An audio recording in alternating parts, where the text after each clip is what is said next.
Nestled in the rolling expanse of the Blue Ridge Mountains, the Biltmore Estate rises like a vision of unbounded ambition, a structure that defies the very notion of what a house should be.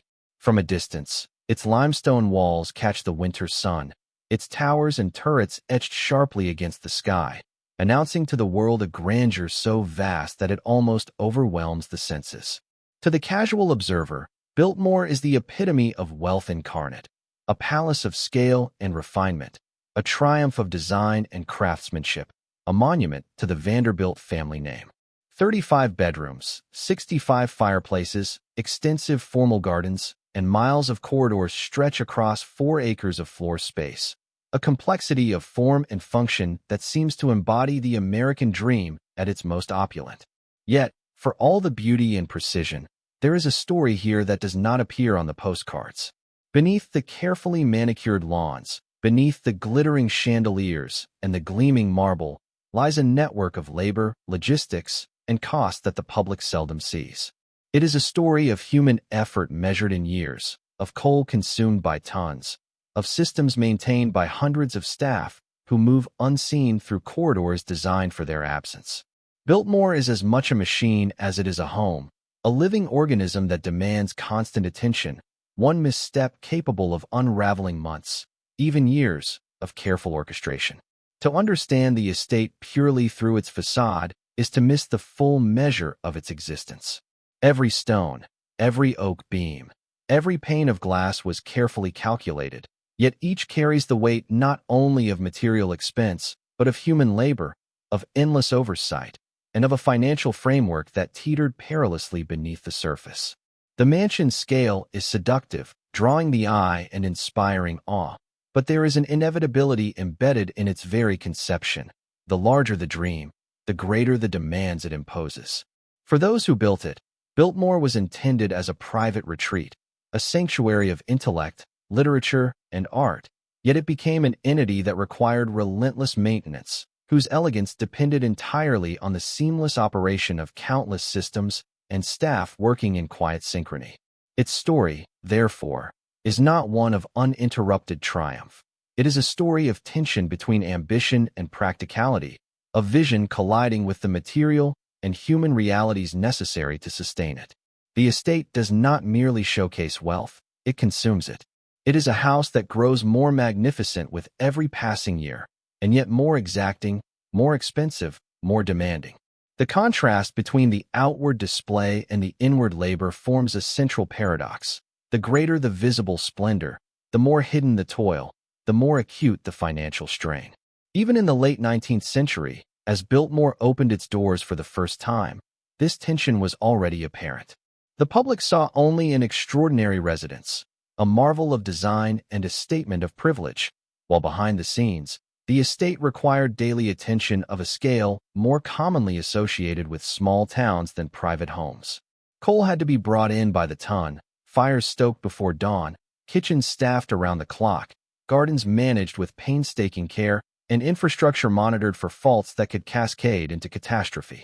The grandeur that drew admiration also generated a relentless pressure that could not be ignored. Biltmore's history is thus inseparable from the costs it imposed, financial, operational, and human. For its inhabitants, it was both a triumph and a trap, a dream that offered privacy, luxury, and cultural achievement, but one whose continuation demanded vigilance, discipline, and sacrifice at a level the outside world would never fully perceive. In the quiet of the Blue Ridge Mountains, the estate stands as a testament not only to wealth, but to the complexity of sustaining it, to the paradoxical nature of excess, and to the irony that beauty, when scaled to such heights, is inseparable from burden. As we begin to explore its history, it becomes clear that the story of Biltmore is not simply the story of a house, nor even of a family. It is the story of ambition made tangible, of human ingenuity measured against the weight of reality, and of the consequences that inevitably shadow even the most dazzling of dreams.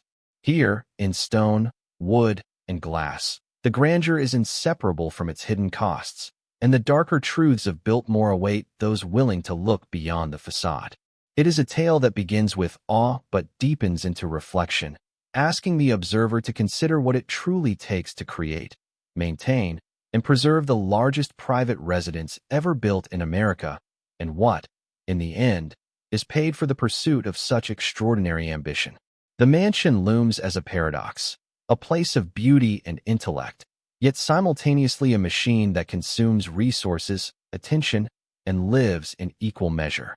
To appreciate Biltmore fully, one must move past the surface, beyond the gilded halls and the public gardens, and consider the hidden mechanisms, the human toil, and the inexorable costs that have defined its existence from the first stone laid in 1890. It is within this tension between splendor and burden, vision and reality, that the true story of America's largest mansion begins to emerge.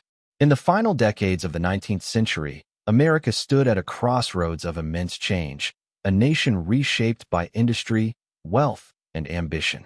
The Civil War had ended only a few decades prior, leaving a generation of families with fortunes rebuilt or newly acquired, and a society grappling with both the promise and the excesses of rapid progress. Railroads crisscrossed the continent, enabling the movement of goods, people, and ideas at speeds unimaginable to the prior generation, while cities swelled with commerce and invention. It was a period defined by magnates and financiers, men who sought not only wealth but a mark upon history that would endure long after their lives ended. Within this context, the Vanderbilt family had already established itself as a symbol of both achievement and excess, its name synonymous with shipping, railroads, and an empire of influence stretching across the eastern seaboard. Yet, in the 1880s and 1890s, even the grandeur of New York City mansions could not satisfy a desire for retreat and permanence in the face of industrial encroachment and the ceaseless pace of urban life. George Washington Vanderbilt, the youngest scion of the family, looked beyond the crowded streets and social obligations of the metropolis toward the natural landscape, envisioning a place of both respite and assertion, a domain that would reflect taste, intellect, and control over both land and labor. The era was one of architectural experimentation and eclectic borrowing, when American elites drew inspiration from European chateaux, Renaissance palaces, and classical estates, blending stylistic influences to project cultural sophistication as much as wealth. Yet the moment was also one of tension. The Gilded Age's prosperity existed alongside social stratification, labor unrest, and the visible consequences of industrial growth. It was in this uneasy balance between abundance and oversight, between aspiration and responsibility, that the conception of Biltmore took root. Vanderbilt's vision emerged not merely as an isolated pursuit of comfort or vanity, but as an engagement with the intellectual currents of the time, a desire to craft a dwelling that embodied principles of design, horticulture, and engineering, informed by both American innovation and European precedent.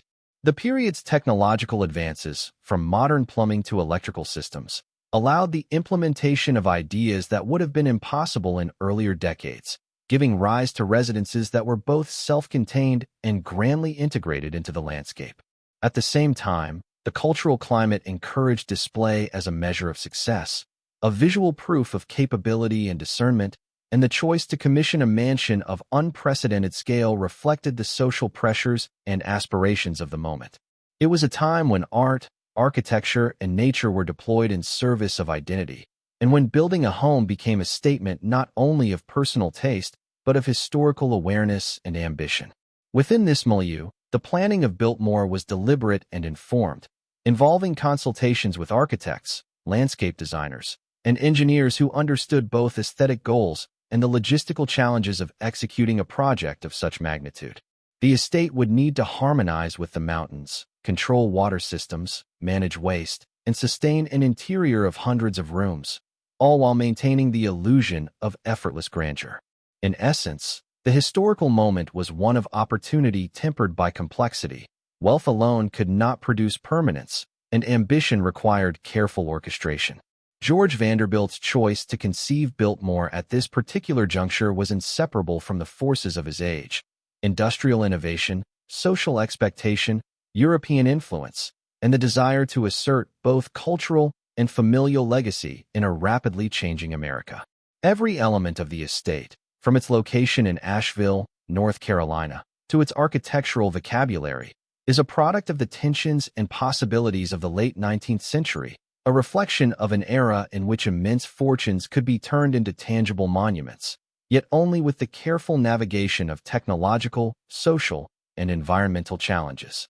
In this convergence of circumstance, vision, and capacity, the conception of Biltmore emerges as not merely an act of personal preference, but as an embodiment of its historical moment, illustrating the intricate interplay between wealth, ambition, and the practical realities that underpinned even the most extraordinary dreams of the Gilded Age. George Vanderbilt's vision for Biltmore extended far beyond the simple construction of a residence. It was an ambitious attempt to create a harmonious synthesis of architecture, landscape, and culture on a scale rarely attempted in the United States.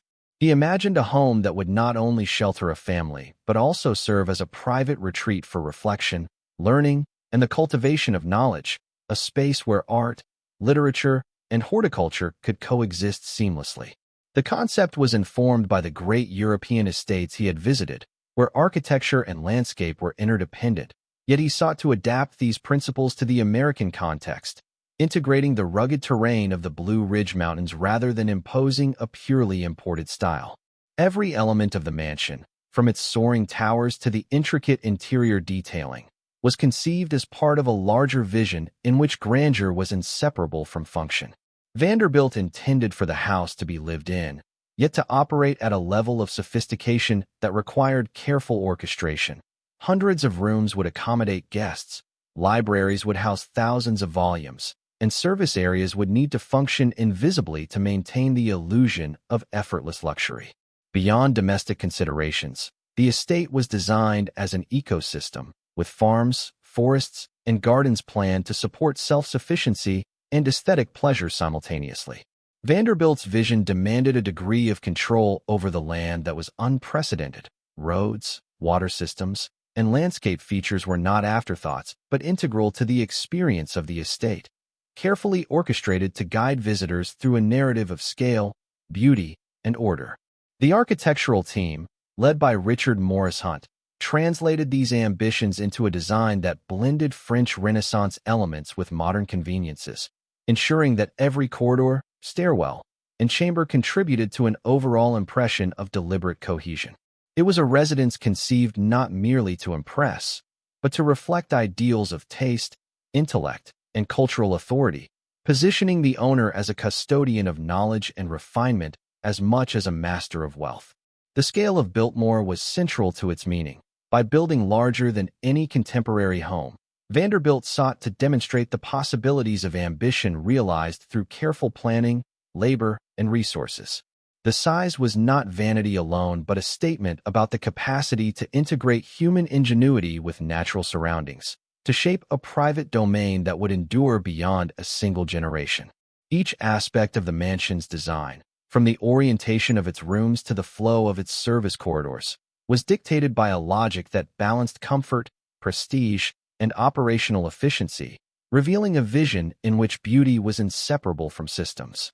The gardens and grounds were equally considered, forming an extension of the architectural plan, with vistas deliberately framed and meadows and forests arranged to create a seamless transition from cultivated order to the untamed landscape beyond.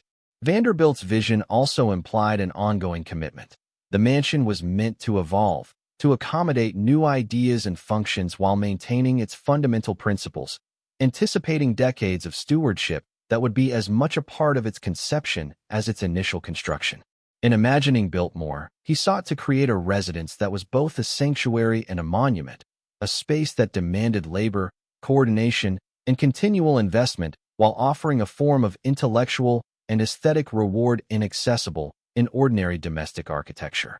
It was an audacious proposition to scale the very idea of home into something that functioned as an environment, an experience, and a statement of human capacity. The vision, though realized in stone and timber, was inseparable from the organizational and financial frameworks required to sustain it. And in every design decision, there is evidence of a meticulous understanding that ambition of this magnitude could not exist without the invisible scaffolding of planning, labor, and management. Biltmore, in its conception, was not simply a building.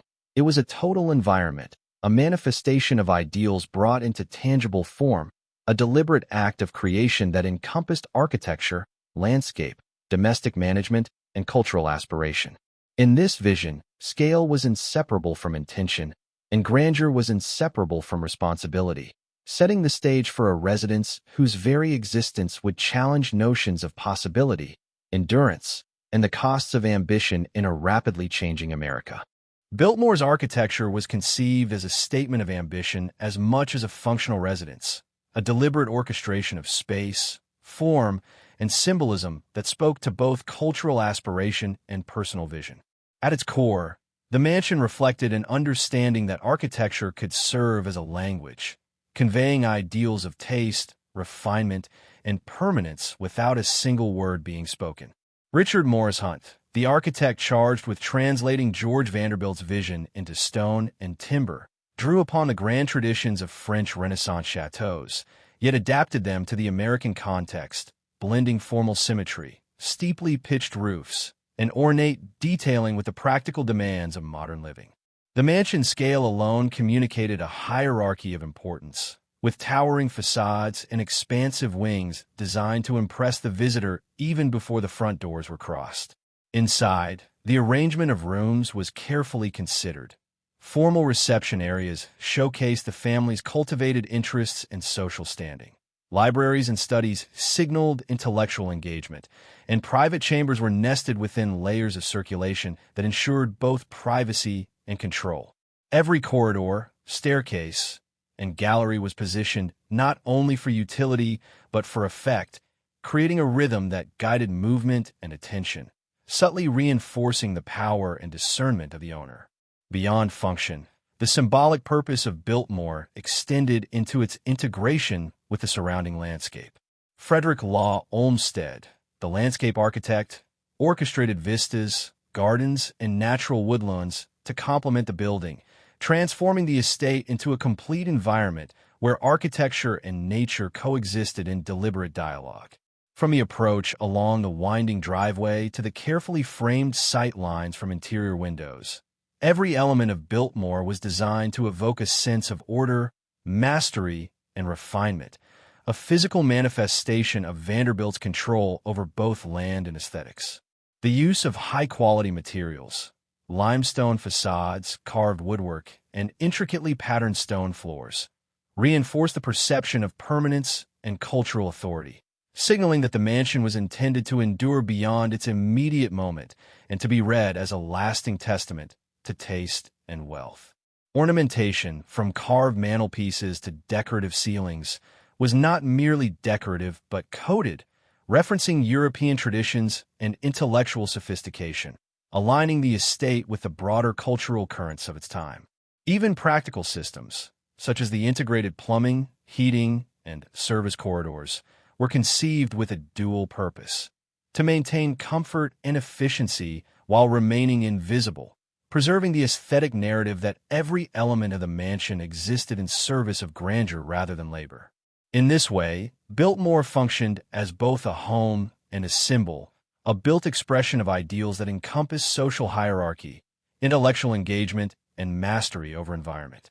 The mansion's proportions and detailing communicated an ambition that extended beyond personal comfort into the realm of legacy, asserting a vision of what a private residence could achieve in scale, sophistication, and cultural resonance. Visitors, whether family, friends, or dignitaries, experienced not only the physical space, but also the deliberate choreography of impression, the way architecture could shape perception and reinforce the social and symbolic narrative embedded within its walls. In every element, from the grand entrance hall to the intimate libraries, Biltmore embodied a philosophy of architectural communication. Beauty, scale, and design were inseparable from the story they told about those who inhabited it. It was a residence that demanded attention and comprehension, one whose ambition could be measured not merely in square footage, but in the subtle interplay of space, symbolism, and purpose that guided every step, every glance, every decision made in its construction. The estate's architecture thus served as both framework and language, a physical articulation of power, intellect, and cultural aspiration. making Biltmore not only the largest private home in America, but also one of the most deliberate statements of human ambition rendered in built form.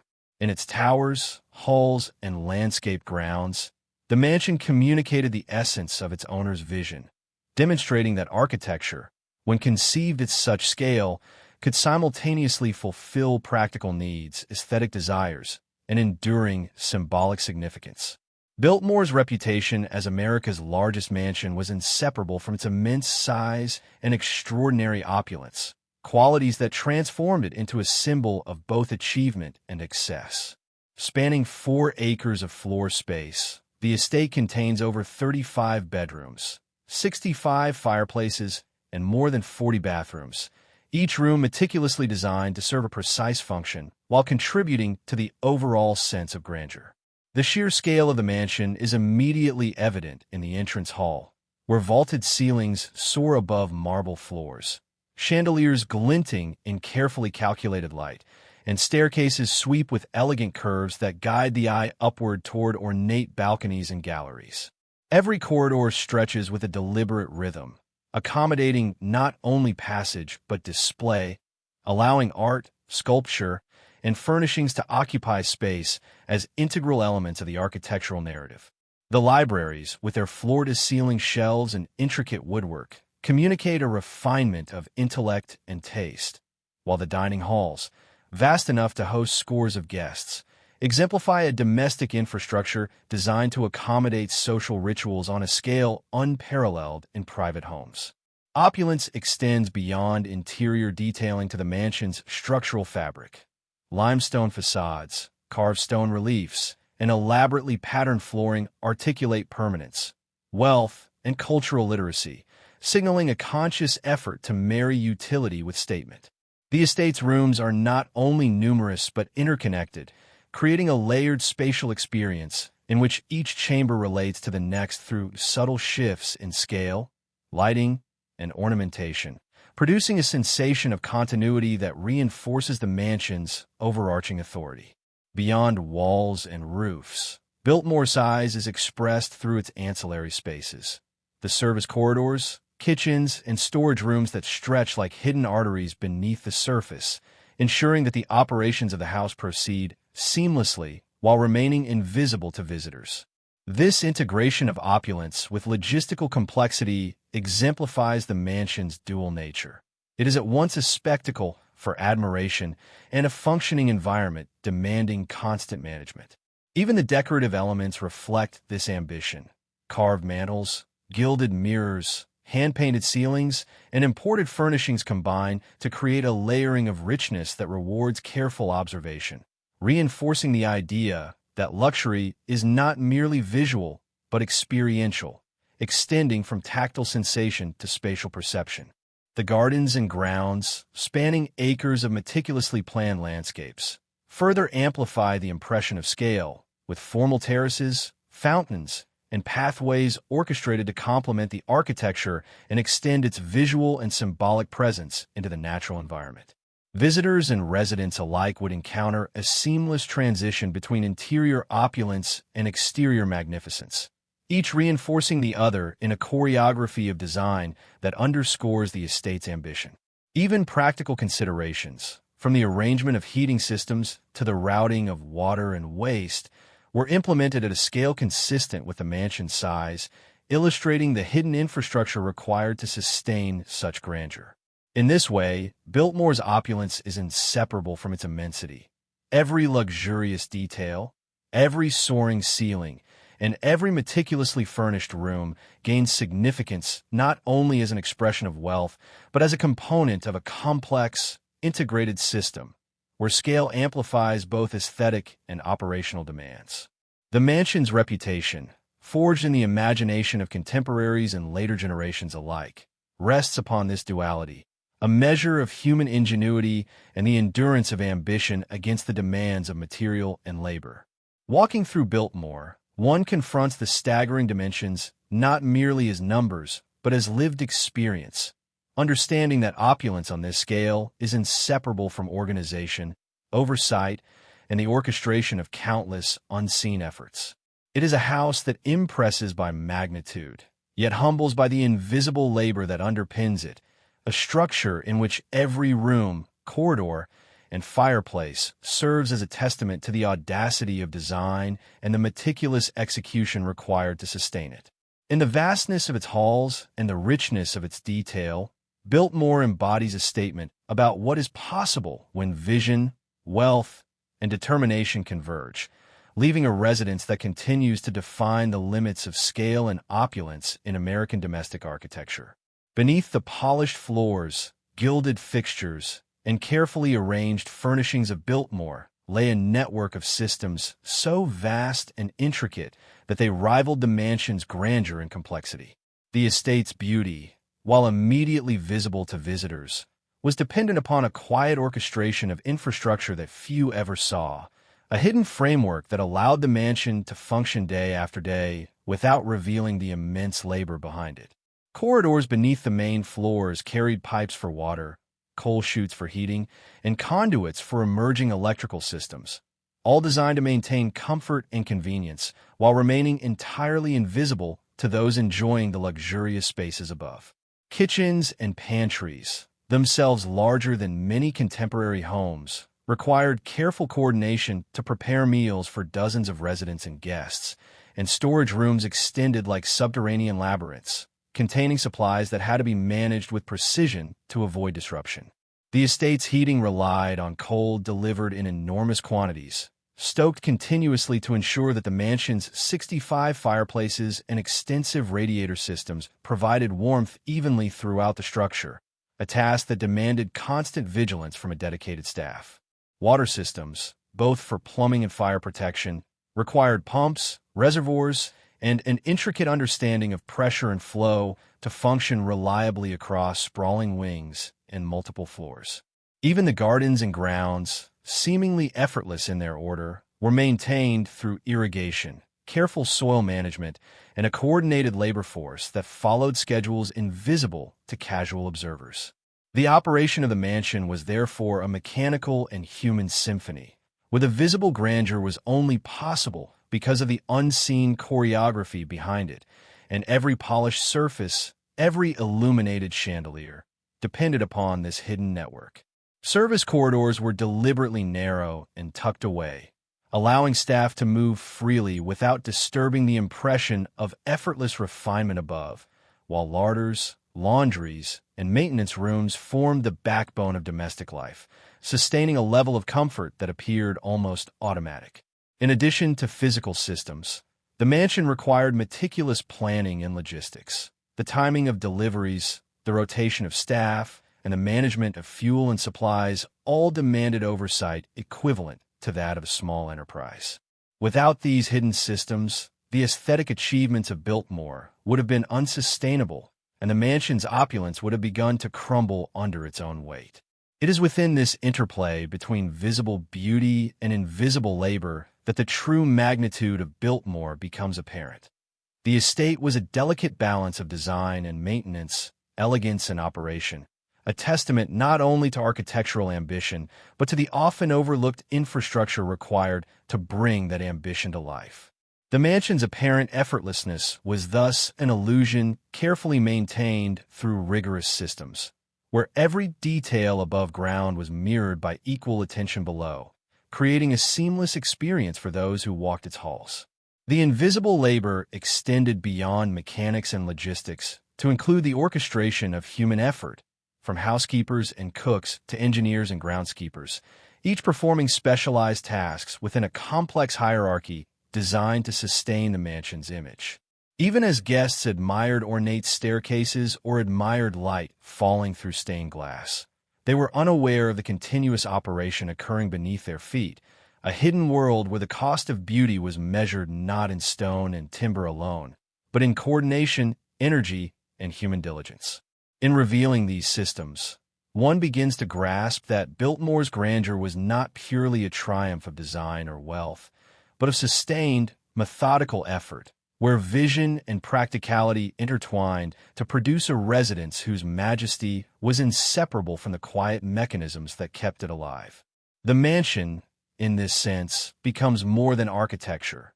It is a living organism, demanding constant attention adaptation, and care, a place where the extraordinary scale of aesthetic achievement is inseparable from the extraordinary scale of management, planning, and hidden labor required to maintain it. The construction and maintenance of Biltmore relied upon a labor force whose scale and dedication were as remarkable as the mansion itself, yet whose presence remained largely invisible to those who admired the estate from a distance.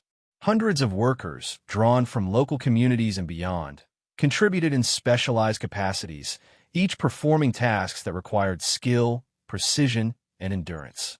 Stone masons and carpenters labored for years to shape the limestone facades, carve intricate woodwork, and assemble the structural skeleton that would support towers, galleries, and sweeping staircases.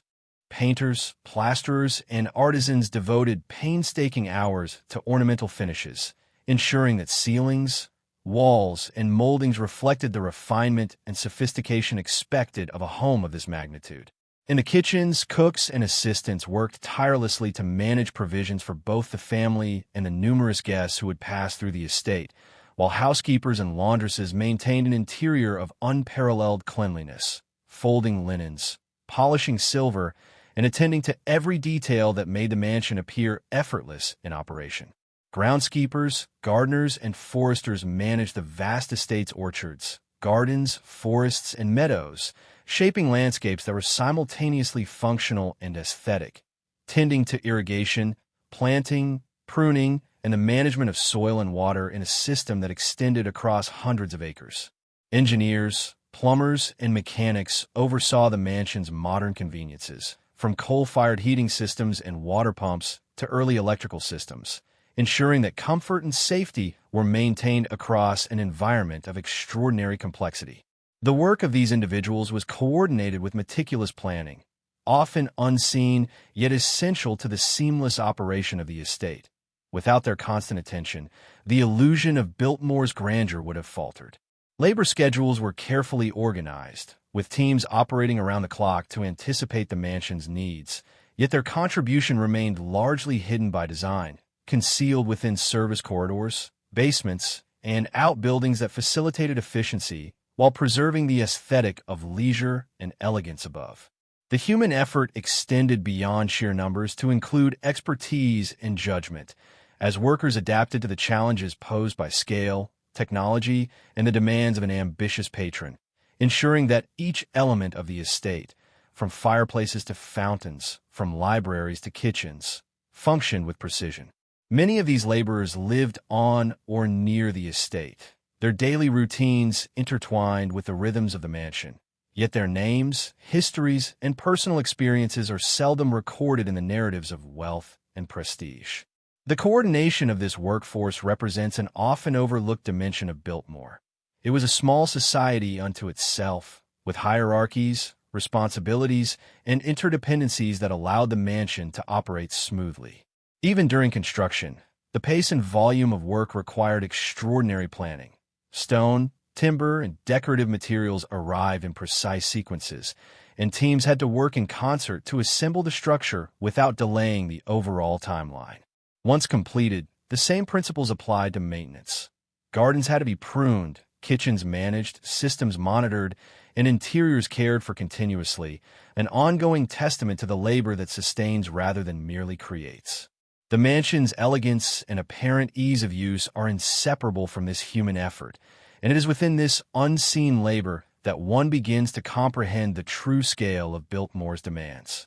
Every polished surface, every heated room, every thriving garden represents the culmination of years of specialized work, unacknowledged yet indispensable, a reminder that the mansion's grandeur rested as much upon human diligence as on stone, wood, or design. Observing Biltmore without considering the labor that underpinned it is to miss the full measure of its achievement. The estate is as much a monument to human coordination and skill as it is to architectural ambition.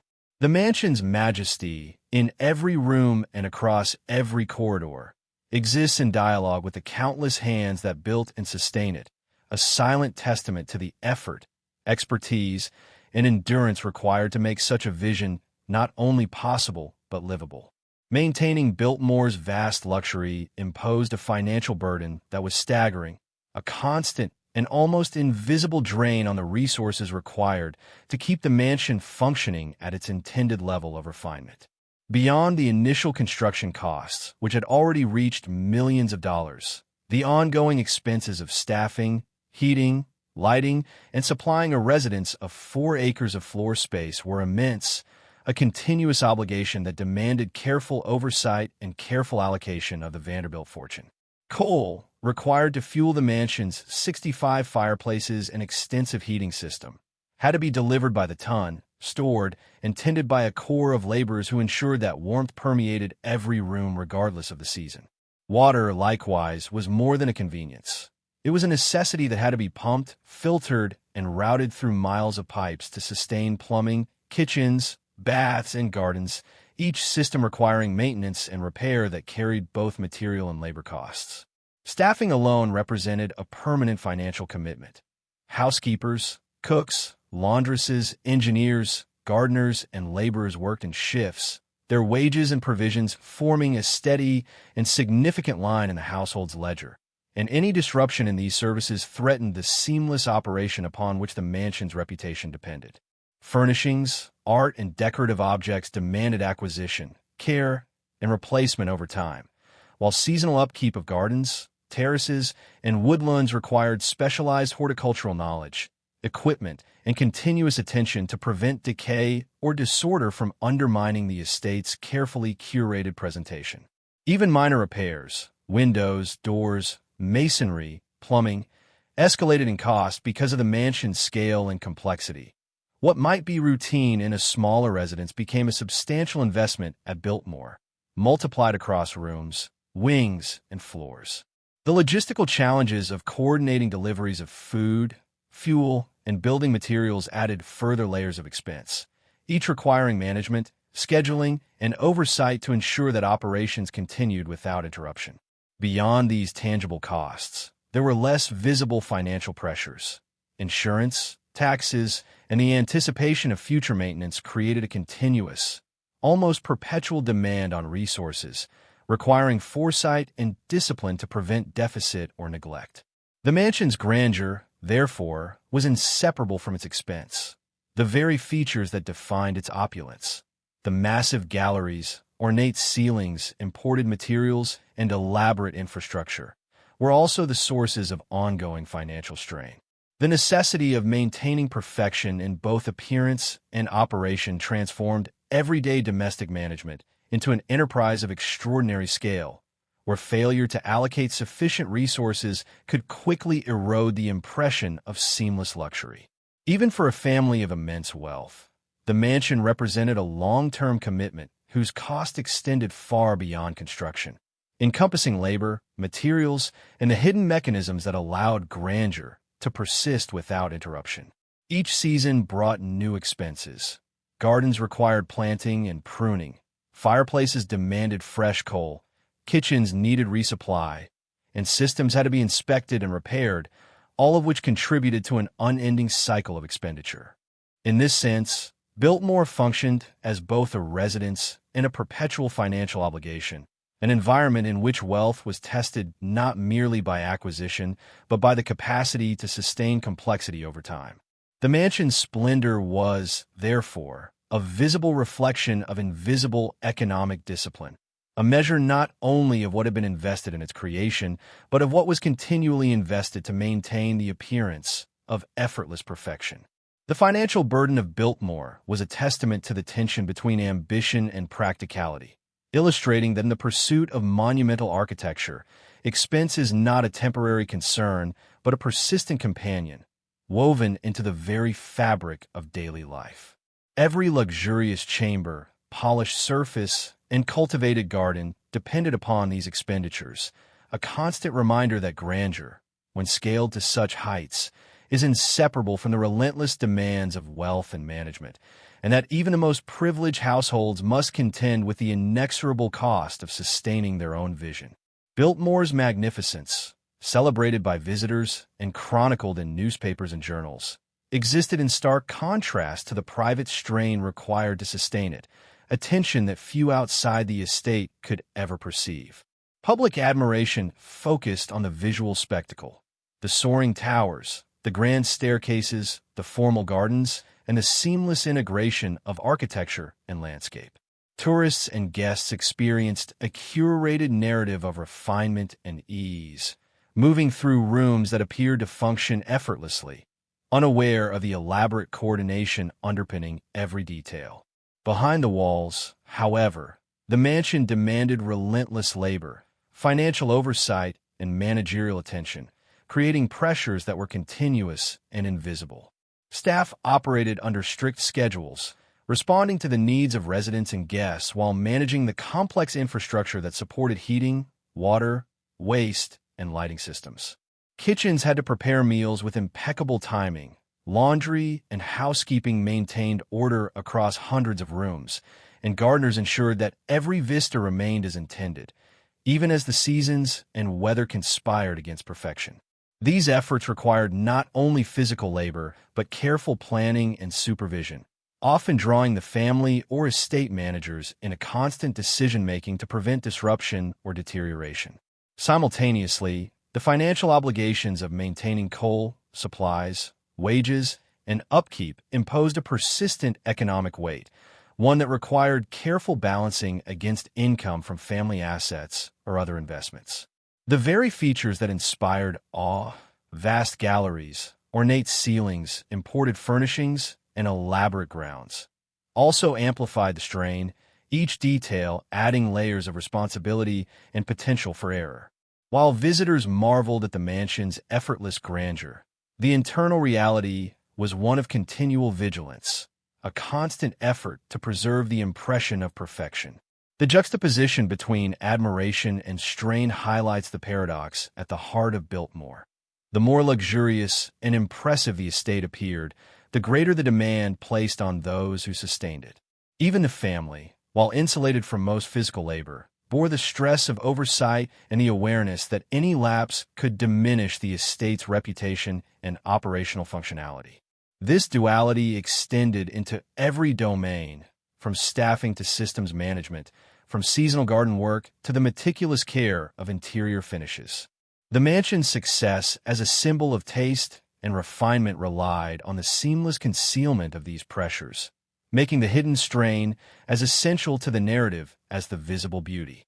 Observers, whether social elites or casual visitors, engaged with an idealized version of Biltmore, unaware that each elegant room, each pristine terrace, and each gleaming surface was contingent upon human diligence, mechanical operation, and financial management operating in constant synchrony.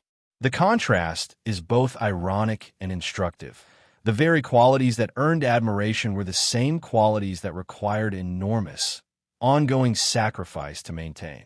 Biltmore's story, therefore, is one of dualities: light and shadow, appearance and reality, celebration and responsibility. Understanding this tension offers insight into the true nature of monumental architecture, revealing that the cost of sustained grandeur is rarely visible, yet always present. Every visitor's glance across a marble floor or through a landscaped vista conceals the invisible labor and meticulous planning that underpins it, a reminder that public acclaim is inseparable from private effort. In this delicate balance between admiration and strain, the estate becomes more than a residence. It is a testament to the hidden dimensions of ambition, the quiet sacrifices demanded by scale, and the relentless commitment required to maintain the illusion of effortless elegance. The narrative of Biltmore is therefore as much about human endurance, management, and vigilance as it is about stone, wood, and design, illustrating that grandeur, once achieved, imposes a continuous and often invisible burden. The immense wealth that made Biltmore possible also carried with it a subtle and unrelenting form of entrapment, one that shaped the lives of its owners as much as it allowed them to realize their ambitions. George Vanderbilt's fortune provided the means to acquire vast tracts of land, import rare materials, employ skilled architects and artisans, and maintain hundreds of workers across every function of the estate. This financial freedom allowed him to construct a residence of unprecedented scale and refinement, to cultivate gardens that rivaled the most celebrated European estates, and to assemble collections of art, books, and decorative objects that would define a cultural legacy. Yet the very scale of these achievements created obligations that could never be fully escaped. Every addition of marble, every expansion of wing or gallery, every ornamental flourish increased the complexity of maintenance, the demand for labor, and the strain on resources. Wealth, rather than offering unbounded liberty, imposed a series of continuous responsibilities. Staffing had to be managed, systems maintained, provisions supplied, and infrastructure monitored, each requiring oversight and financial commitment. In essence, the mansion became a living organism that demanded the constant attention and stewardship of its owners, converting their freedom into a form of duty. The pleasures of grandeur were inseparable from the burdens that sustained it, and the very environment meant to embody leisure and refinement became a locus of obligation. Visitors might have imagined Biltmore as an effortless retreat, yet the family's lives were circumscribed by the estate's operational demands, by the need to oversee managers, review accounts, and ensure that the aesthetic and functional intentions were never compromised. Social expectations amplified this pressure. The mansion was not only a home, but a symbol, and as such it demanded that the family maintain appearances, cultivate prestige, and uphold the standards implied by their wealth. The psychological weight of ownership, combined with the financial and managerial demands, created a paradox. The same fortune that enabled freedom of creation simultaneously limited the autonomy of its holders, binding them to the estate's continuous care. Even decisions that might have been simple in smaller households became complex exercises in coordination, calculation, and foresight. A choice to remodel a room, expand a wing, or adjust staffing carried consequences that rippled through budgets, labor schedules, and operational systems, illustrating how wealth, when applied at monumental scale, transforms opportunity into obligation. This dynamic also extended to the broader social and familial sphere. The responsibilities of estate management shaped relationships, constrained personal mobility, and demanded engagement with a hierarchy of employees whose coordination was essential to maintain the mansion's appearance. In this sense, Biltmore was both a product and a prison of wealth, offering cultural, aesthetic, and intellectual enrichment, while simultaneously creating obligations that could not be delegated entirely. The mansion's very magnificence, its extensive grounds, and its complex infrastructure all reinforced the notion that privilege carried a proportional weight of responsibility, an ongoing negotiation between ambition and practicality. Every moment of enjoyment, every social gathering, and every act of stewardship highlighted the duality of wealth. It allowed extraordinary achievement, yet it imposed an enduring series of demands, both visible and invisible. In the architecture of the estate, one can read this tension. Each ornate hall and sprawling corridor speaks of freedom, artistry, and vision, yet each also hints at the intricate systems, labor, and management required to keep the house functional and presentable. Biltmore, therefore, stands as a testament not only to the power of wealth, but also to its constraints, illustrating how the accumulation of resources can both enable human aspiration and define the parameters within which those aspirations must be managed. In inhabiting such a home, the Vanderbilt family was constantly reminded that extraordinary liberty in creation carries with it a subtle, enduring form of captivity, where the pleasures of grandeur exist side by side with the inescapable weight of sustaining it. Time, rather than diminishing the burdens associated with Biltmore, intensified them, transforming what might have been a temporary commitment into a perpetual cycle of maintenance, labor, and expense. Each passing year added layers of wear to the mansion's vast surfaces. Marble floors dulled with constant foot traffic, woodwork required refinishing, plaster and paint cracked or faded, and intricate decorative details demanded ever more careful preservation. The estate's systems, plumbing, heating, water delivery, aged alongside the building, their mechanical components gradually losing efficiency and requiring upgrades or replacement, often at considerable cost. Seasonal and environmental factors compounded these challenges. Winter frost, summer heat, rainfall, and humidity tested both the structural integrity and the finishes of the mansion, while the surrounding landscape demanded continual attention to prevent erosion, overgrowth, or loss of design intent. Labor costs rose over time as well, with wages and expectations evolving, and the training and retention of skilled artisans and maintenance personnel becoming an ongoing necessity rather than a finite investment. Even minor repairs, once manageable, grew more complex as the interdependence of systems increased. A failing pipe could affect multiple floors, a cracked stone could compromise aesthetic coherence, and neglect in one area risked cascading consequences throughout the estate.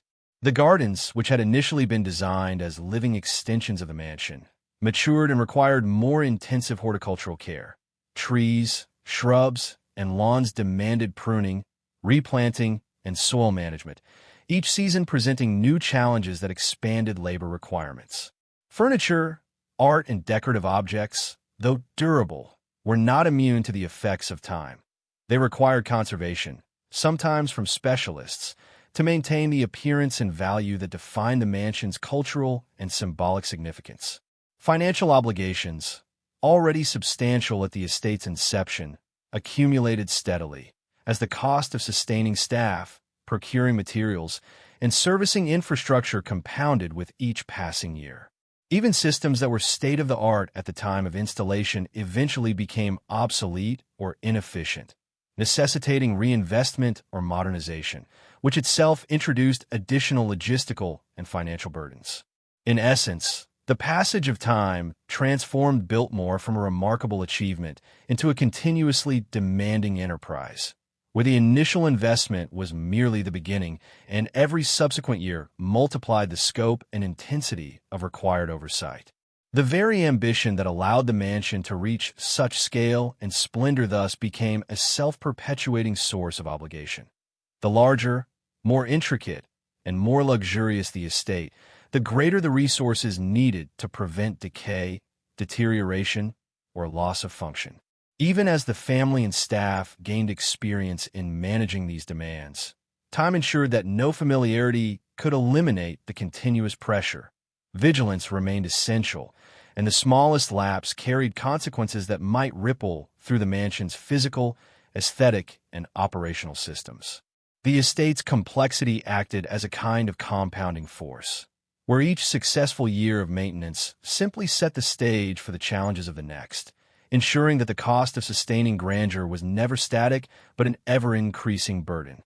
In observing Biltmore across decades, it becomes clear that monumental architecture is not a finite achievement, but a living obligation, one in which scale, luxury, and ambition generate persistent demands that grow, rather than diminish with time.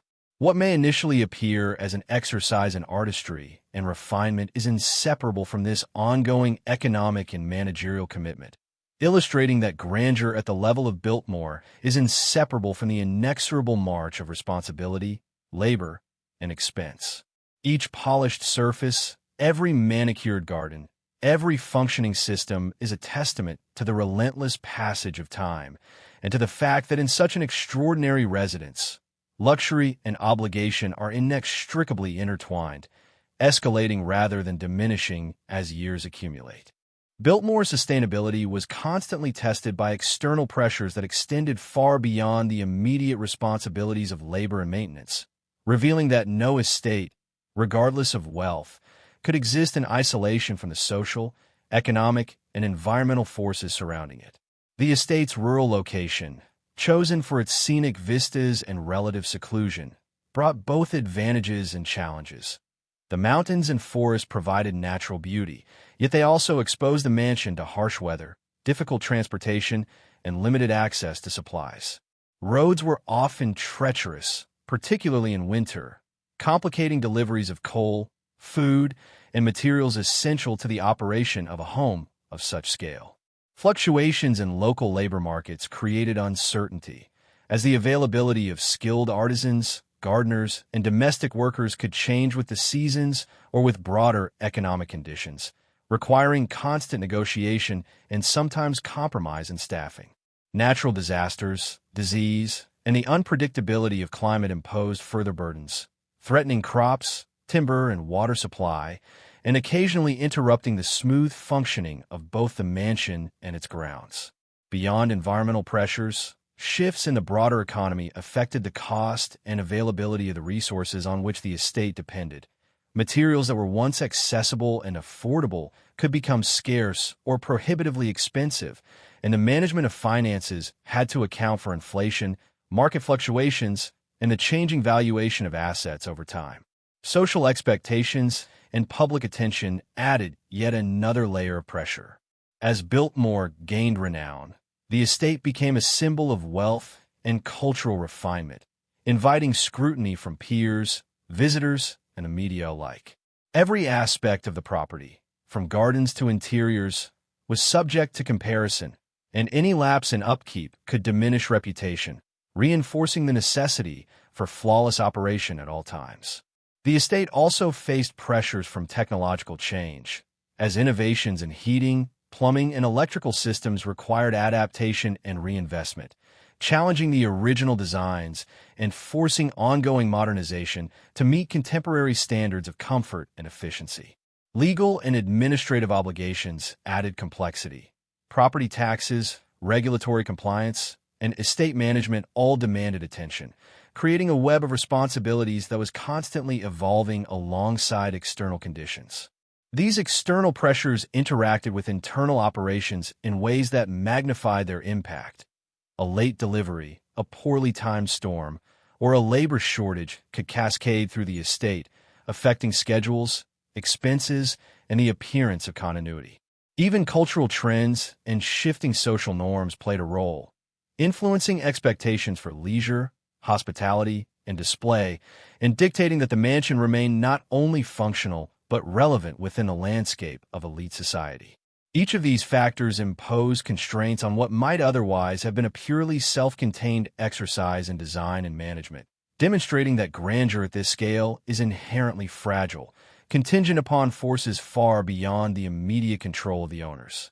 In responding to these pressures, the estate required continuous vigilance, careful planning, and adaptability, highlighting that the maintenance of a property like Biltmore was never simply a matter of wealth or vision, but also of negotiating an intricate environment of external risks and demands. The mansion's permanence depended as much on anticipating and mitigating these external challenges as on the excellence of its construction or the dedication of its staff. Over time, these pressures shaped decisions, influenced the allocation of resources, and defined the limits of what could be achieved and sustained, illustrating that monumental architecture exists not in isolation, but in constant dialogue with the forces that surround it.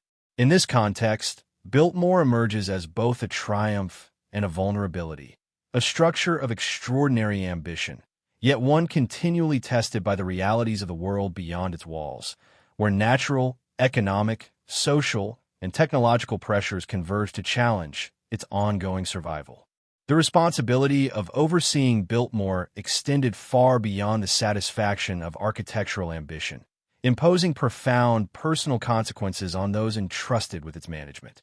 For George Vanderbilt, the mansion was both a labor of love and a continuous source of stress, demanding his attention to matters that range from the practical to the financial. Each decision, whether regarding the hiring of staff, the acquisition of materials, or the scheduling of maintenance, carried implications for the smooth functioning of the estate, and any lapse, however minor, could ripple outward, disrupting operations and reflecting on his judgment. Managers and stewards faced a similar burden, their lives defined by schedules that allowed little room for error. They were responsible for coordinating hundreds of workers across multiple disciplines, ensuring that housekeeping, kitchens, gardens, and infrastructure operated in perfect synchrony. Mistakes were rarely without consequence. A mismanaged delivery, a neglected repair, or an overlooked maintenance schedule could lead to cascading problems, from damaged interiors to dissatisfied guests, and ultimately to the perception that the estate itself was faltering under its own grandeur. The psychological weight of this oversight was relentless, as there were no natural pauses or reprieves.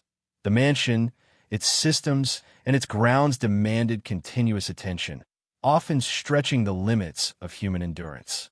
Even the most skilled staff were subject to the pressures of expectation, tasked with sustaining an environment that projected perfection while concealing the complexity and labor that made it possible. Financial managers bore the burden of monitoring a scale of expenditure that few could fully comprehend, balancing budgets while accounting for unforeseen costs arising from weather, labor shortages, or the inevitable decay that accompanies any vast structure. The emotional and social consequences were equally significant. Personal time was scarce, private leisure constrained, and the constant attention required for Biltmore left little opportunity for pursuits outside the estate. Relationships with staff, suppliers, and even family members were mediated through the prism of operational necessity, each interaction carrying the weight of the mansion's demands. Those responsible were also acutely aware that the mansion's visibility amplified every misstep.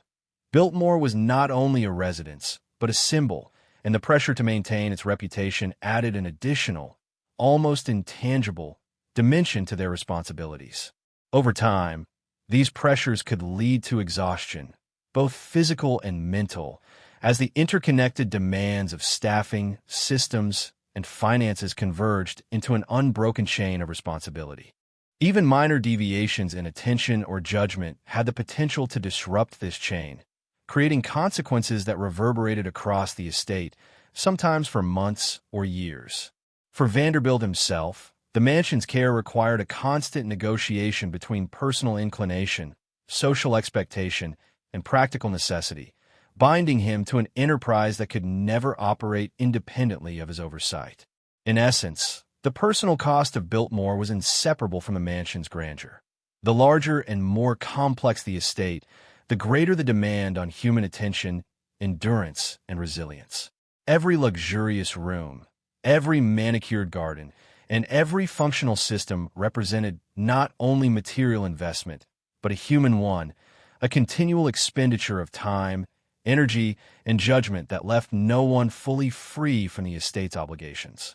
In reflecting on these personal consequences, one begins to understand that monumental architecture is not merely a statement of vision or wealth, but also a sustained exercise in management, endurance, and sacrifice, where the very achievement that inspires admiration is inseparable from the human cost required to sustain it across years and decades.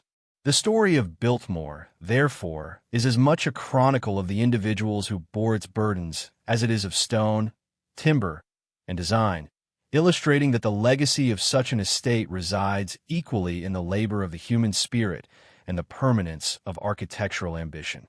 The preservation of Biltmore, as grand as it was in conception, demanded adjustments that fundamentally altered the original vision, revealing that even the most meticulously planned dream could not exist in perpetuity without compromise. From the earliest years, the estate's scale and complexity imposed challenges that exceeded initial expectations, requiring a recalibration of ambition against the practical realities of daily operation.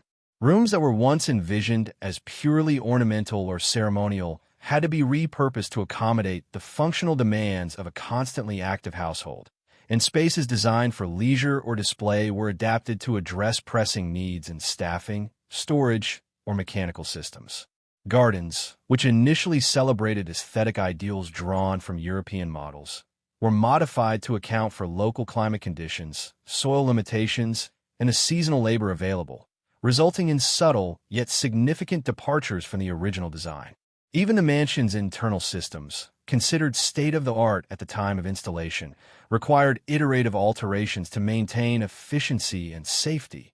Heating, plumbing, and electrical networks evolved in response to aging infrastructure, unanticipated failures, and technological developments. Each change influencing the rhythm and use of space in ways the original architects could scarcely have predicted.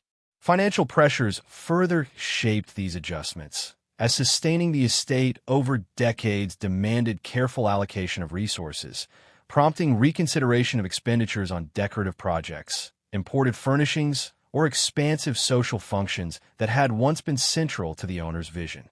Labor constraints, too, necessitated adaptation. The availability and skill of staff influenced the management of domestic and groundskeeping operations, leading to strategic changes in workflow, scheduling, and the distribution of responsibilities that subtly redefined the character of the household. In these ways, survival required a balancing act between maintaining the aesthetic and symbolic ambitions of the original design and ensuring the practical functionality and longevity of the estate. The cumulative effect of these modifications was not mere maintenance. It represented a continuous process of negotiation between ideals and realities, where every decision carried implications for the appearance, operation, and legacy of the mansion. Spaces once intended to impress or inspire had to fulfill utilitarian roles, and operational efficiency occasionally dictated that stylistic intentions be subordinated to structural necessity. Even the perception of grandeur depended upon these pragmatic alterations, as uninterrupted function and seamless presentation relied on adaptations invisible to the casual observer. Over time, these changes became embedded within the identity of Biltmore, creating a layered narrative in which the original dream remained perceptible, yet its expression was inevitably transformed by the ongoing requirements of stewardship. This process illustrates a central truth of monumental architecture. Ambition alone cannot ensure endurance. Adaptability, foresight, and responsiveness to both internal and external pressures are equally vital. The mansion's evolution demonstrates that survival is not passive but active, requiring intervention, compromise, and continual redefinition of purpose. The original dream, while inspiring the construction of a residence of unprecedented scale and beauty, could not anticipate the myriad challenges posed by time, environment, and human necessity, and so its realization became inseparable from the careful, sometimes reluctant, modifications that sustained it. In acknowledging these fundamental changes, one appreciates that Biltmore's longevity is as much a story of adaptation and resilience as it is of vision and wealth, highlighting the delicate balance between maintaining a dream and ensuring the practical survival of an extraordinary architectural enterprise. The estate's continued existence is thus a testament to both the ingenuity required to reconcile ideals with reality and the discipline necessary to preserve grandeur against the relentless pressures of time, labor, and circumstance, revealing the often invisible labor behind the enduring face of monumental achievement. As decades passed, Biltmore gradually shifted from an intensely private sanctuary into a property with public significance, a transformation shaped by both necessity and opportunity. Initially conceived as an intimate reflection of personal taste, wealth, and ambition, the mansion's sheer scale and operational demands made private stewardship increasingly complex, while the cultural value it embodied, its architecture, gardens, and art collections, became impossible to confine solely to family use. Recognizing this, decisions were made to open portions of the estate to visitors, first selectively and gradually, allowing others to experience its architectural grandeur while generating revenue to support the ongoing maintenance of the property. This introduction of the public gaze required careful management. Access had to be controlled to preserve the integrity of interiors and grounds. Pathways established to guide visitors without disrupting the mansion's private areas, and interpretive narratives developed to convey the history, artistry, and significance of Biltmore while respecting the original intentions of its creators. Staff roles adapted accordingly, incorporating not only caretaking and operational oversight, but also visitor engagement, security, and hospitality, which in turn reshaped the dynamics of daily life on the estate. The transition also reflected broader social and economic realities. The maintenance of such a vast property was no longer sustainable solely through private funding, and public engagement provided a means to offset costs while ensuring the mansion's long-term preservation. The estate's presentation evolved in parallel with this shift, balancing the preservation of authenticity with the need to accommodate educational and experiential experiences, from guided tours to curated exhibitions that highlighted aspects of Biltmore's architecture, horticulture, and collections. In this process, the mansion acquired a dual identity, It remained a residence imbued with the personal imprint of its original owners. Yet simultaneously, it became a cultural and historical asset, a space where the public could encounter and interpret the ambitions of an earlier era. Interpretive choices and preservation strategies reflected both reverence for the estate's historical integrity and the practicalities imposed by increased foot traffic and exposure to external scrutiny. The family's presence became more symbolic, representing continuity and stewardship rather than daily private occupancy, while operational decisions increasingly prioritize sustainability and accessibility over the unrestrained exercise of personal preference. In effect, Biltmore's transition was not abrupt but evolutionary, a series of incremental adjustments that integrated the mansion into the broader cultural consciousness without erasing the imprint of its private origins. The landscape, interiors, and gardens were maintained to convey the original vision while accommodating practical considerations such as pathways, safety measures, and interpretive signage. This balance was delicate. Every decision carried the potential to either preserve the estate's historical and aesthetic integrity or to compromise it under the demands of public use. Over time, the mansion's role as a public asset reinforced its status as an enduring symbol, not merely of personal ambition, but of the cultural and architectural heritage of its period. Visitors, while engaging with the visual and material splendor of the property, also encountered the narrative of human labor, innovation, and compromise embedded in its construction and maintenance, providing a tangible connection to the challenges of sustaining monumental architecture. The transition illustrates how private wealth and vision, when exercised at extraordinary scale, can evolve in a shared cultural inheritance, extending the life and influence of an estate beyond the confines of its original owners. By opening its doors, Biltmore negotiated a new form of stewardship, where preservation, education, and financial sustainability converged, allowing the mansion to endure while continuing to inspire reflection on the ambitions, responsibilities, and realities that produced it. In this transformation, the mansion itself became both artifact and institution, a living testament to the negotiation between private aspiration and public legacy, where every corridor, gallery, and garden tells the story of a home made accessible, yet carefully preserved for generations to come. Opening Biltmore to the public marked a profound shift in the mansion's meaning and purpose, transforming it from a private expression of personal taste and wealth into a cultural artifact subject to collective experience and interpretation. What had once been an intimate environment, designed to reflect the preferences, ambitions, and social position of its owner, became a space mediated by the expectations and perceptions of countless visitors, each encounter shaping the estate's identity in ways beyond the control of its original architects or inhabitants. The mansion's interiors, meticulously curated for personal enjoyment, now carried an additional layer of significance. They became exhibits, each room a narrative conveying history, artistry, and the social aspirations of an era.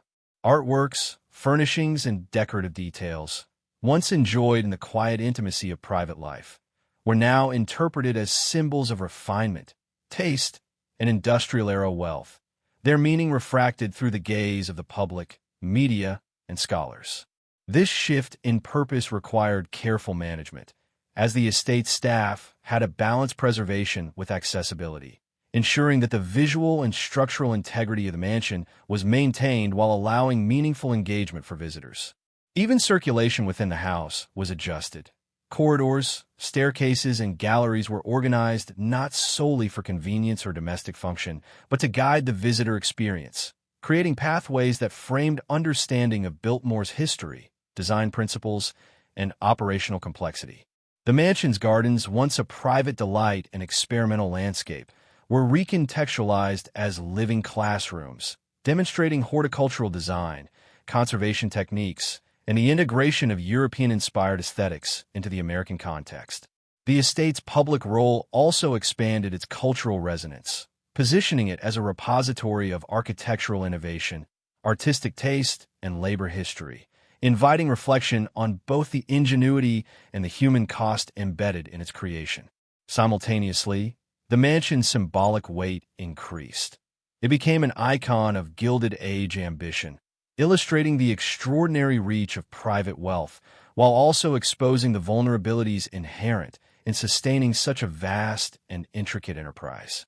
The act of opening Biltmore inevitably altered its narrative, reframing success as something shared and observed, rather than contained and experienced solely by the owner. Visitors became participants in a living history, their engagement reinforcing the mansion's status as both a historic landmark and a public institution, and their presence introduced new rhythms, expectations, and constraints into the estate's operations.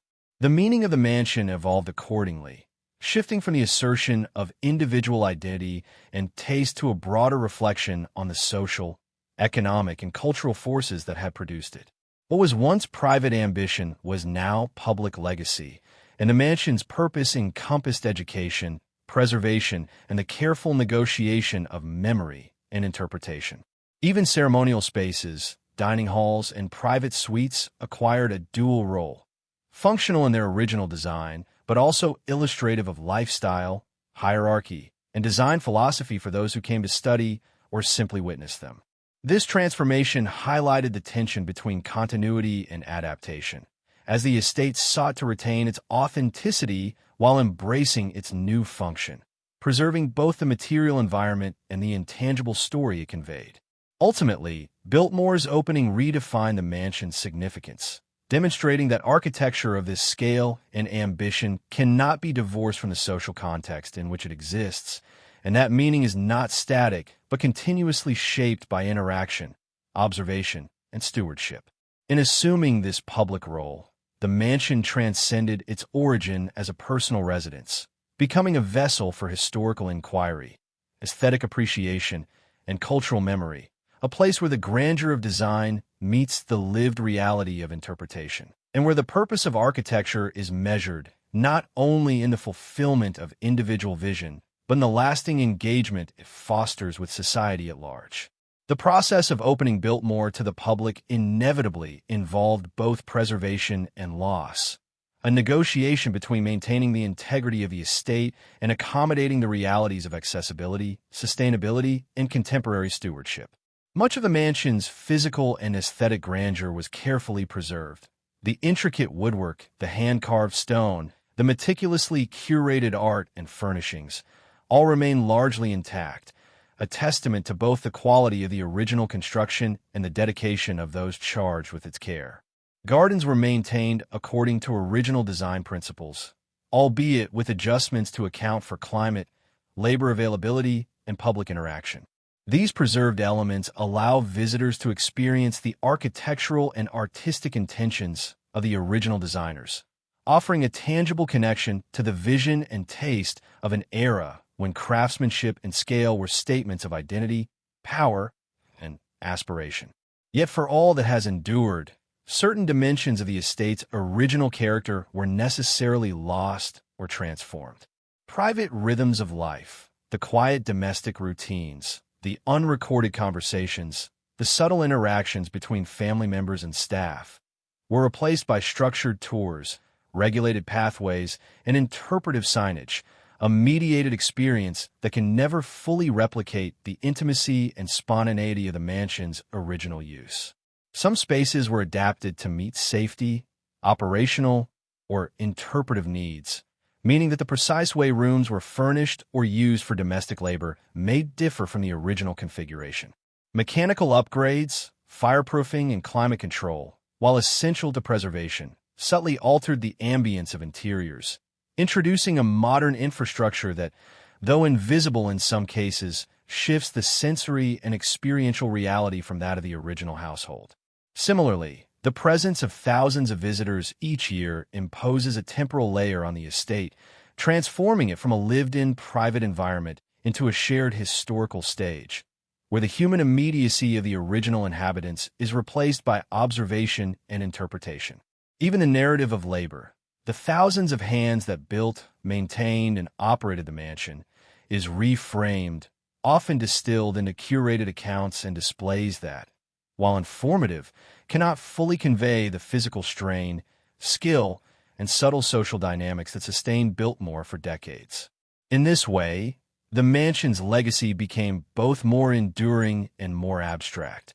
It remains visually and materially magnificent, yet the intangible qualities of lived experience, the intimate knowledge of domestic and operational routines, have inevitably faded. Preservation efforts prioritize longevity and accessibility, meaning that practical compromises were made.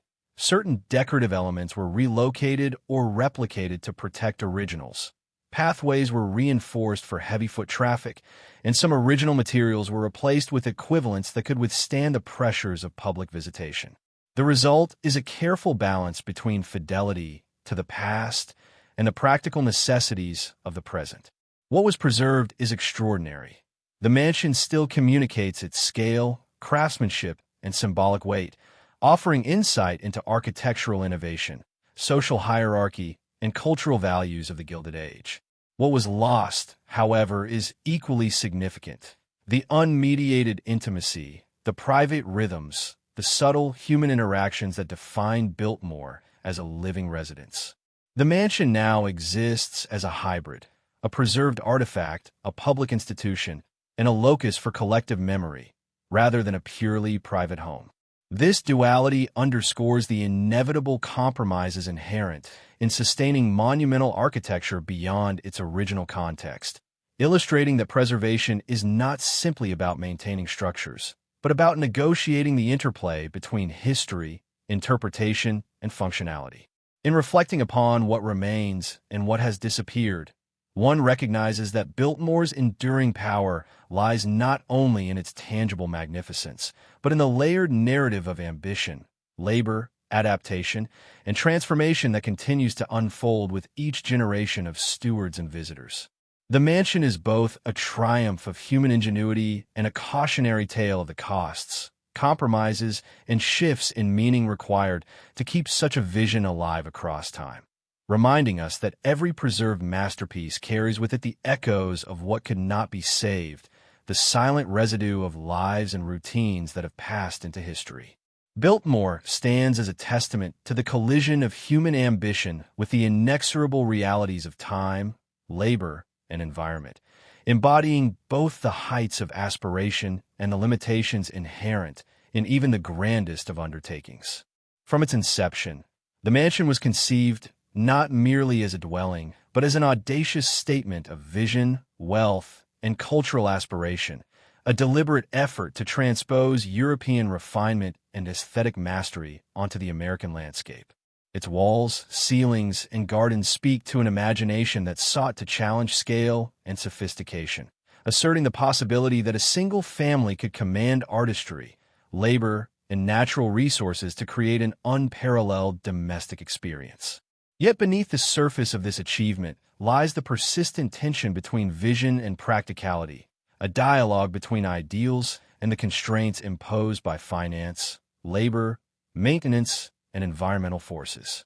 The vastness of the estate, its intricate architectural detailing, and its complex operational systems demanded not only exceptional initial investment, but continuous management and adaptation, illustrating that ambition alone cannot sustain an enterprise of such magnitude. The mansion's evolution over time reveals how aspiration must bend in response to reality. Mechanical systems were upgraded, spaces repurposed, and strategies for preservation developed to ensure longevity. Each intervention and negotiation between the original dream and the practicalities of endurance.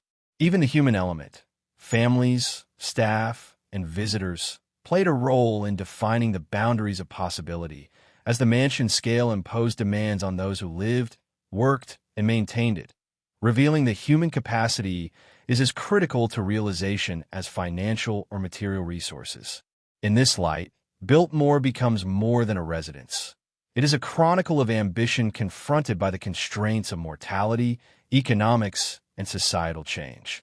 Every room, corridor, and gallery is infused with the story of this negotiation. Grand ballrooms illustrate imagination, while the careful management of resources and labor underscores the often invisible compromises necessary to sustain such vision.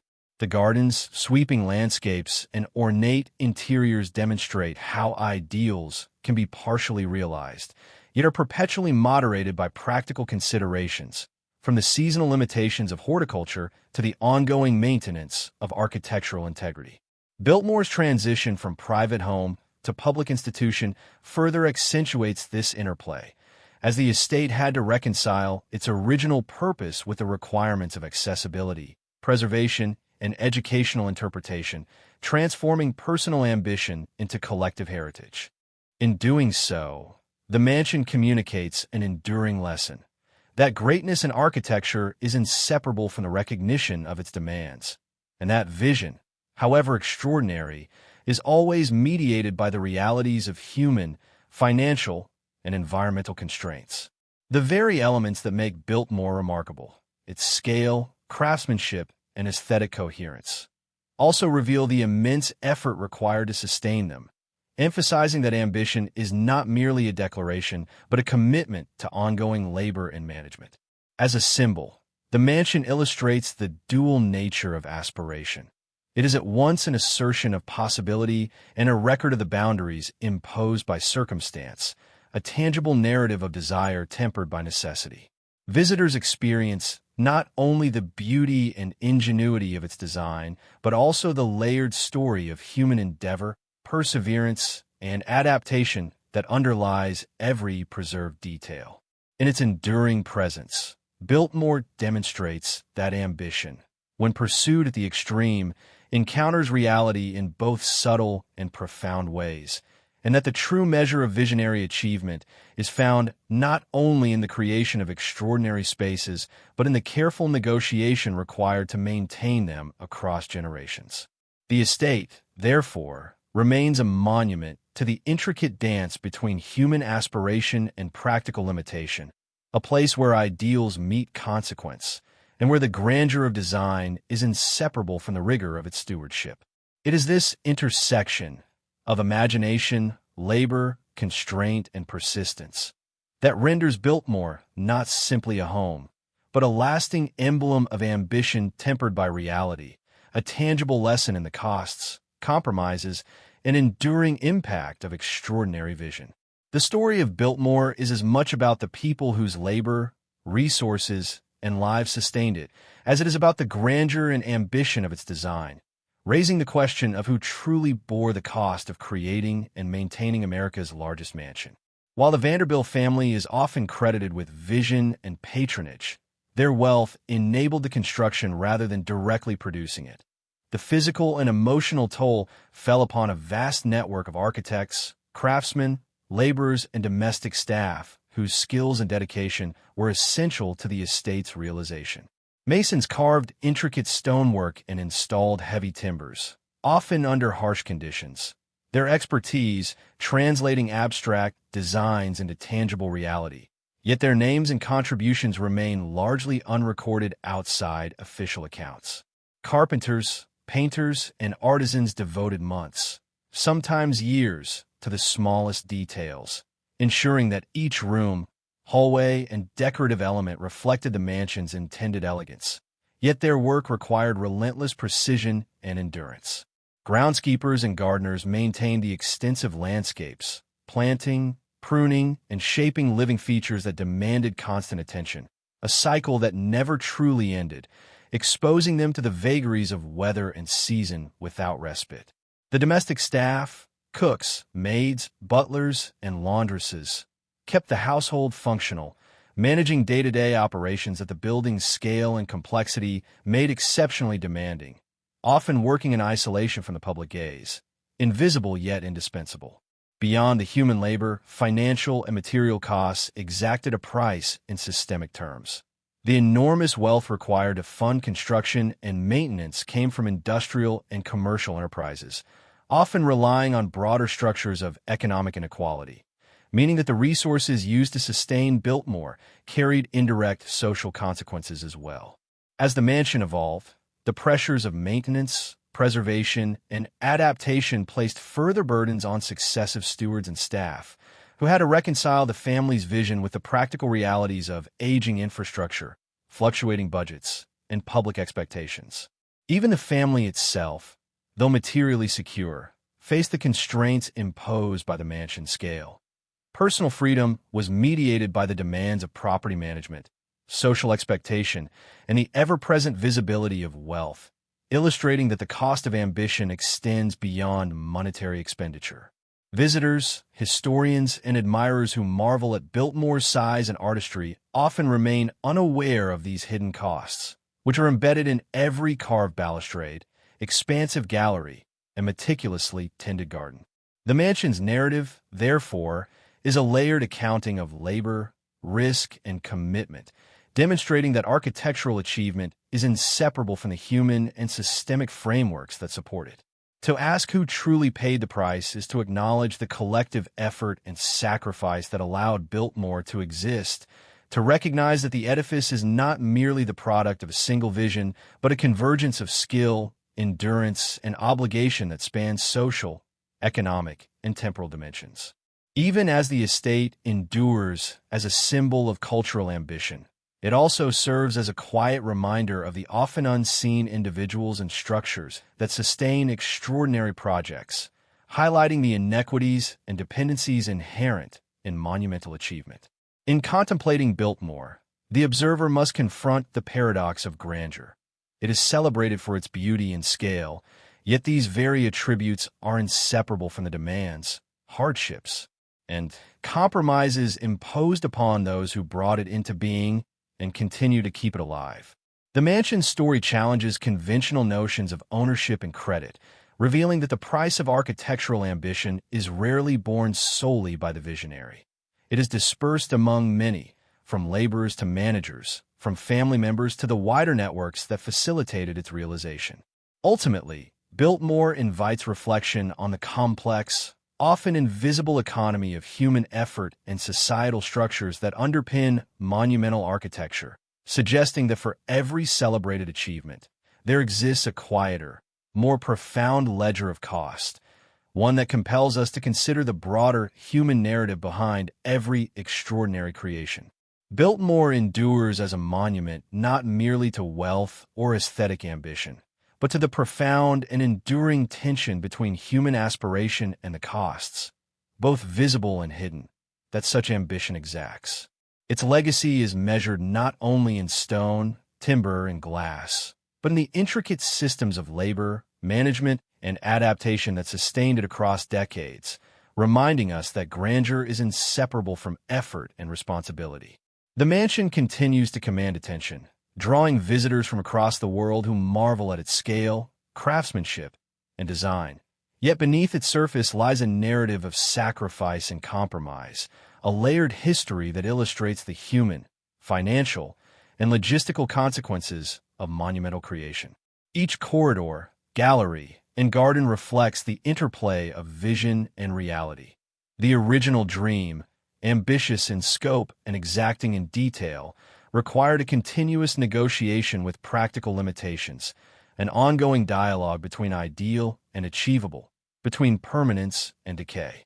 In preserving the estate, generations of caretakers have balanced reverence for the original intent with the pragmatic needs of upkeep, public accessibility, and environmental stewardship, demonstrating that sustaining such a vision demands as much ingenuity, patience, and resolve as its initial construction. The legacy of Biltmore is therefore double-edged. It celebrates the heights of architectural and cultural accomplishment while simultaneously acknowledging the costs borne by those who built, maintained, and adapted it, and by the systems of wealth that enabled it in the first place. Its scale and elegance are inseparable from the toil and coordination required to realize them, revealing a subtle truth about monumental ambition. The most visible triumphs are supported by layers of invisible labor, enduring financial burdens, and societal frameworks that extend far beyond the immediate family or architects involved. In this sense, Biltmore functions as both inspiration and cautionary tale, illustrating the rewards of vision and the weight of responsibility inherent in creating something that transcends ordinary experience. It also embodies the way human dreams must adapt to time. What begins as private aspiration becomes subject to public interpretation, practical management, and the inexorable effects of aging materials and changing expectations. Visitors today encounter a mansion that remains astonishing in its artistry and scale, yet they also move through a space shaped by countless interventions, repairs, restorations, and modifications designed to keep the estate viable. These interventions, necessary and often invisible, serve as reminders that even the most ambitious dreams cannot endure without continuous care, adaptation, and sometimes compromise. Biltmore's gardens flourish not only because of design, but because of generations of horticultural labor. Its rooms retain their grandeur not only because of craftsmanship, but because of unrelenting stewardship. The mansion's legacy, then, is inseparable from these ongoing efforts, a testament to the human and systemic investment required to sustain extraordinary ambition. At the same time, it asks us to reflect on the broader costs of vision. The laborers whose skill made every detail possible, the staff whose daily work ensured operational continuity, the financial frameworks that enabled construction and maintenance, and the cultural expectations that shaped its form and function. Biltmore is a tangible narrative of aspiration and consequence, beauty and effort, a reminder that for every monumental achievement, there are hidden debts, compromises, and human stories that form its foundation. Its endurance over more than a century confirms the extraordinary potential of human vision, yet it also underscores the persistent demands such vision places on those who bring it into existence and on the institutions that sustain it. In contemplating Biltmore, one recognizes that monumental dreams, while capable of producing awe-inspiring spaces, are never free. They require labor, sacrifice, foresight, and adaptation, and they carry forward a legacy that is as much about cost and consequence as it is about triumph. The mansion remains an emblem of what can be achieved through ambition and resources, yet it also quietly memorializes the enduring price of such achievements, offering a sobering reflection on the interplay between human aspiration and the practical realities that govern its realization. In the final measure, Biltmore stands as both a crowning achievement and a silent ledger, recording the intersection of vision, labor, wealth, and time, reminding us that every monumental dream carries a weight that extends far beyond its walls, and that its legacy is defined as much by what it demanded as by what it accomplished.